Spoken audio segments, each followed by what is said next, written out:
when you're the child of an alcoholic, you are constantly trying to be the person who you think others want you to be. You're worried about, what do others think I should be? Okay, I've got to be that. And actually, it was only through this process that actually I realised I was free to become the person that I was. My dad was an amazing person. He was the son of Irish immigrants. He'd become radicalised in the fight against apartheid in the 60s. That's why he met and fallen in love with my mum. My mum was the daughter of a communist who grew up here in Birmingham, not far from here. But the truth is, the further he went up the ranks of the council where he worked, the deeper his dependence on alcohol became. And when my mum contracted cancer of the pancreas at the tender age of 52 and died on Boxing Day 1997, it just knocked him completely over the edge. And that slip, that slow slide into the abyss, became a rush. It was 4 years ago that I got a call from Princess Alexandra Hospital to say that I needed to go back to Harlow, where my dad lived, because he was in his final hours. And I feel incredibly blessed that in the cold light of dawn on St. Joseph's Day, I was able to be there as the nurses, with just such incredible love and kindness, folded back the blankets so that we could hold his hand as he slipped away from us. And it just knocked me over. And I've told the story once before of going to see my uncle. My uncle's a very old, wise man. He walked me up to the top of the cliff behind their house, and I was kind of ready to throw myself off the cliff at that stage. And he gave me a line from Samuel Beckett. He said, I said to him, well, look, what do I do now? And he said, look, ever tried, ever failed, no matter, try again, fail better. And that kind of gave me a pickup. That kind of got me back on my feet. And I thought I was making progress, and I thought I was okay.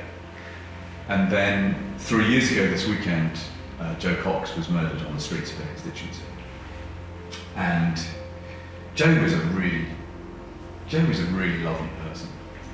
She was exactly the kind of person that you wanted to see in public life. She was energetic, she got things done, she was nice, she brought people together.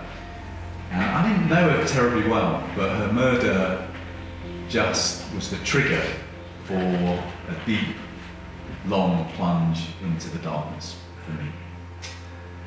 And I was lucky in that my family caught me, and it was August, and so we kind of went to Scotland, to an island in Scotland. I just slept for 2 or 3 weeks. It was on that island in Scotland that I decided that I was going to need some significant help, and that's when I started my first step. The first step in what took 18 months of counselling, first here in Birmingham and then in London, to try and put my life back together again. I thought I was basically walking through a kind of volcanic landscape.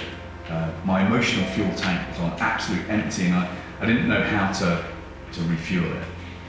And it was doing that work in counselling over the course of a year and a half that helped me just go back to first principles, see that that little boy who had tried to support my mum in a difficult relationship from the age of 7 or 8 was not a failure. He was just a little boy.